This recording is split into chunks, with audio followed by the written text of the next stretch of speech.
understand this is very important, so you have to understand this. Okay, now we'll go to the interface Ethernet 2/1. Ethernet 2/1. Okay, IP NAT outside. Simple as that. Simple as that. Okay, exit.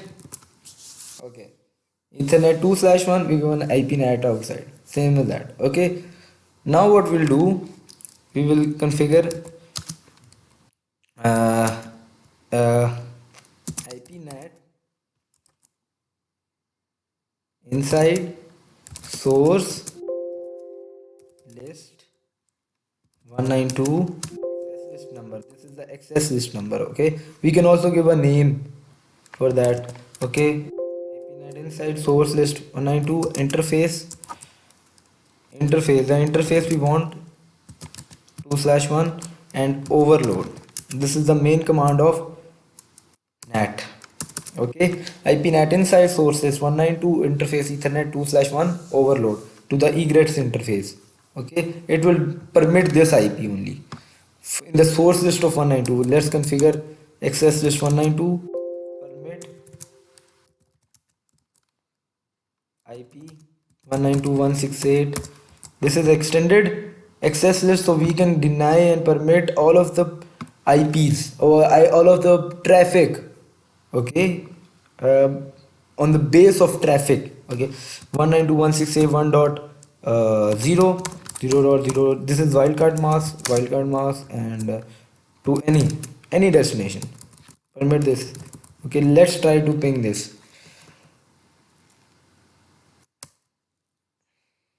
See, it is pinging now. First it was not pinging. Now let's use debug IP NAT.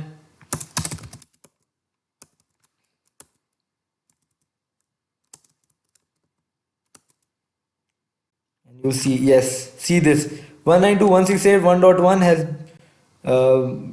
translated into this destination.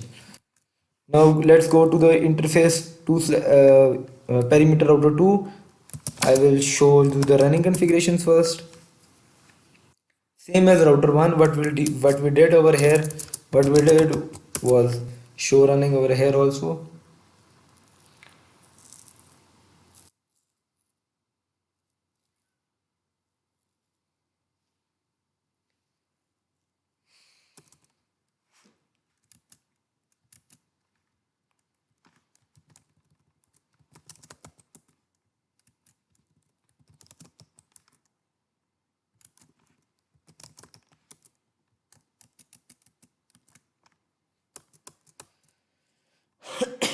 Let's give, it is taking time. Let's give this virtual PC IP address as well. IP 192.168.1.70.24 and it's gateway's IP 192.168.1.100. You say, where are we using 192.168.1.100? It is not configured on any of the routers. See, Ethernet 2/0 has 192.168.1.1. 2/0 of perimeter router 2 has 192.168.1.2. Router 3 has 192.168.1.3 and router 4 has 192.168.1.4. How are we giving 192.168.1.100? You will understand in a minute. Let's see, perimeter router 1. What we did over here, we gave we gave these two commands, Ethernet 2/0 IP address and IP NAT inside. Okay, this command will be when we'll give IP NAT inside, this command will appear by itself, IP virtual reassembly. I can explain it to you right now, but this is not necessary to explain right now. Okay, interface Ethernet 2/1, we gave this command. Okay, now and then we gave this command IP route, we gave this IP route, and then we gave this overload command, and then we gave made an access list. Okay, that is it. Okay,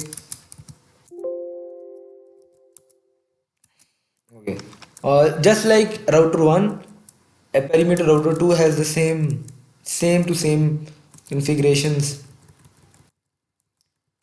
Ethernet 2/0, see we have given this command, okay, and Ethernet 2/1 we have given this command, and same as that.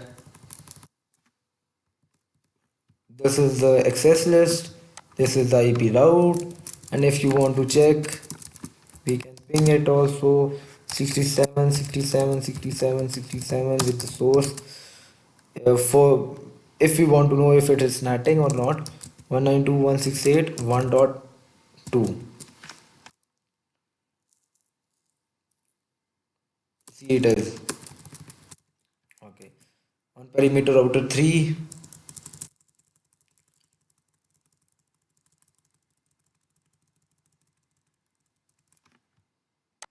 interface Ethernet 2/0 has been given this command and this too.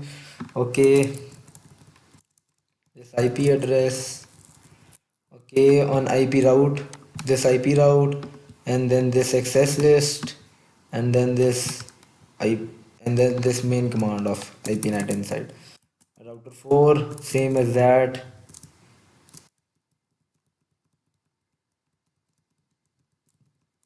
Okay.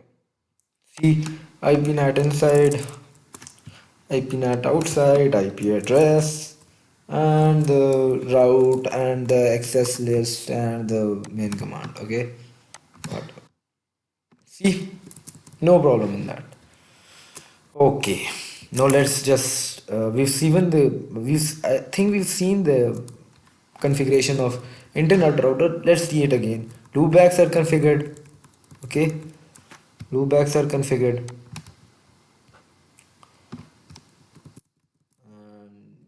To check the connectivity, and Ethernet 2/1 has been given this IP, this perimeter router 1, perimeter router 2, perimeter router 3, perimeter router 4. Okay, and that's it. And router EIGRP is working on it, just to show it is not necessary with one router, but if we have lots and lots of internet routers, we'll be given a routing protocol will be working over there. Just to I've given this router EIGRP because I just wanted you to know that internet is very big and there will be routing protocols working on it. Okay. Okay. Now what we're going to do is now we will trying to ping from PC1. Ping 88888, or we can do 67, 67, 67, 67. It will not ping. No, it says 192.168.1.100 is not reachable. How will it be reachable? Okay, let's ping it again. No, let's ping from PC2.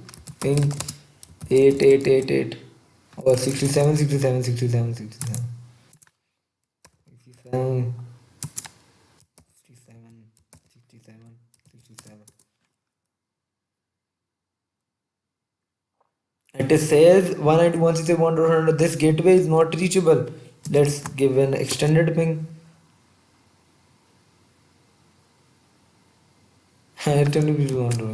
Okay, for that we'll have to configure a virtual IP address. Virtual IP. Okay, Ethernet 2/0. Okay, Ethernet 2/0. Interface. Oh, sorry, I've written it two times. Ethernet 2/0. Okay, we'll give GLBP group number 1 IP virtual IP 192.168.1.100, and just like this we'll go to the, let's see what now it pings or not. It will ping in a moment. GLBP will be working right now.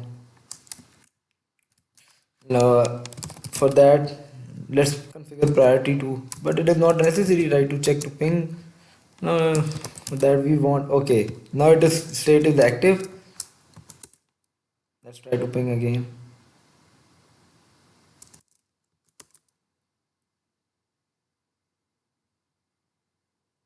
See, it is now it is pinging. See, it is going from router 1 right now. And if we want our router 1 to when we configure on router 2, router 3, router 4, it is not yet configured. Okay, when we configure router 2, router 3 and router 4 with GLBP, we want this router to prefer. Okay, we want this router to prefer, so we will give priority of 200. Okay, and this will be preferred, and we can show GLBP command. Show GLBP, it will say that Ethernet, it is configured in Ethernet 2.0, group is 1, state is active, virtual IP address is 192.168.1.100. Now you understand why I was giving this IP, and group members is this. This is a virtual MAC address. Oh, no, this is this is the virtual MAC address, and this is the local MAC address. And it uses round robin algorithm to load balance. We'll see the load balancing as well. Okay, show GLBP, and we can go and show GLBP. See, it is not configured over here, so for that we'll have to interface Ethernet 2/0 GLBP1 IP 192.168.1.100. Okay, same as router 3, interface Ethernet 2/0. Before configuring, I would like you to show GLBP. See, and 168.1.100 standby. There is one forwarder right now. Do show GLB interface active brief.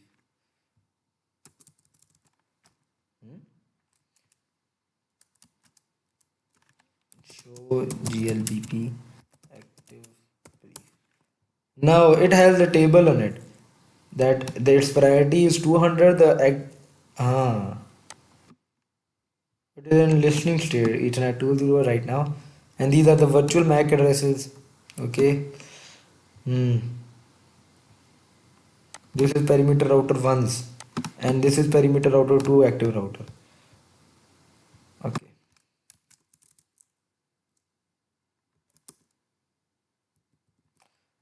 let's configure out a on again.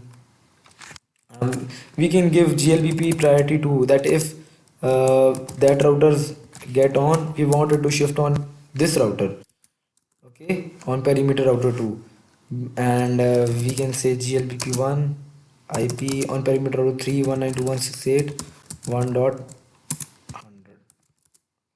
Okay, and on perimeter router 4, interface Ethernet 2/0 GLBP1 IP 192.168.1.100, and that is it. Oh, see, it's that easy. And perimeter by default GLBP will have a priority of 100, so it will load balance on using the round robin algorithm. Router 3 and router 4 will be load balancing. What will happen over here is that when okay, let's try to ping again. Ping 888 minus t, and see, it is pinging. Okay, TTL is 254 because it is coming from one router. It is pinging internet router. It must be 255 over there because it is a Linux. No, not Linux. It is a dot bin, using a dot bin operating system. When a dot bin operating system is being used, it come TTL is 255. Okay, and from one router it is coming less, so 254. Okay, see, it is active, and if you want me to debug IP NAT, and we'll see the dash as well. See, this is happening right now. NAT is happening. With the port numbers we can access the computers as well. And okay, you can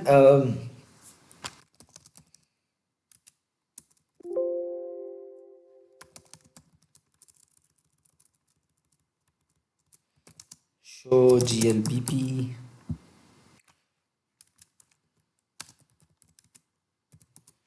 See all of the interviews 1, 2, 3, 4. This is forwarder 1, forwarder 2, 3, 4, 4. That means 4 routers are working, and these 4 now right now active is this. And when Ethernet to perimeter router 1 will get down, it will shift to Ethernet 2/0. And when perimeter router 2, and when perimeter router 2 will get down, it will load balance uh, on perimeter router 3 and perimeter router 4.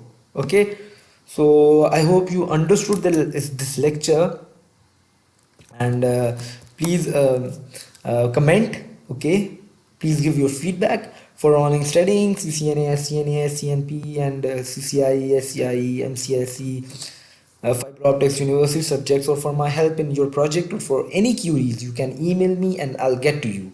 Okay, um, thank you. And to work on real routers and switches, hands-on experience, you can visit us at CISCOM, the world of possibilities, www.ciscom.pk.